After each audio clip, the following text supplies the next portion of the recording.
say this all the time. I spent 15 years working in grief and bereavement in a funeral home setting, in family support. And I really thought that I understood what grief was until I had these monumental losses in my own life of my brother and then my father. With my brother, he passed very suddenly. It was unexpected.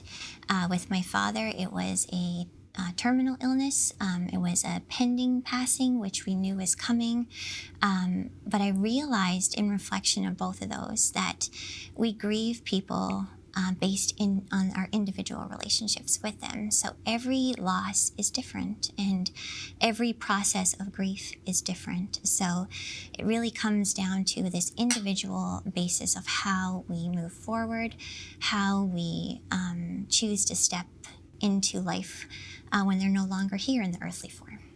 So. You're so right that grief is so personal and so unpredictable. And as I've gone through the loss of my mom, similar situation, she was sick for a while with cancer, so it wasn't such a shock to the nervous system when she left.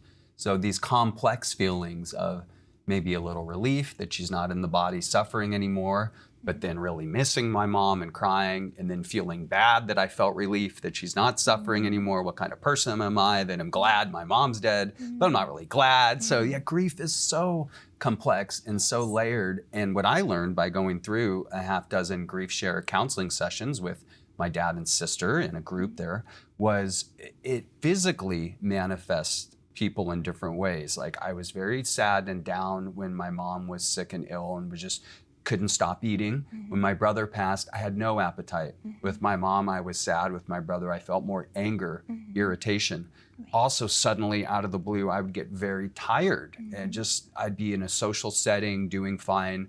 One little thing would trigger me or I would just hit a wall energetically and feel like I need to go home and go to bed at 9 p.m., just out of the blue. Point being, grief, it's such an unpredictable beast. It hits you when you're least expecting it and manifests differently in every different way with different people.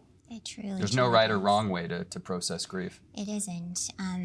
From a healing standpoint, energetics tells us, that we have to go through it. We can't go around it. We have to truly feel it to try to heal it. And I think with these monumental passings of the people we're rooted to, we never get over losing someone. We never, there's never a point in which we're fully healed or, those emotions are always present and we are always surprised at how quickly they rise to the surface when we feel like we're doing our best. I know for me, I've decided with my passing of my father and my brother to do the best I can to channel the energy elsewhere. So, of course, we're all going to have bad days. Of course, we're all going to struggle. God puts us here for all these human emotion, and we're not promised, struggles or adversity or these kind of things.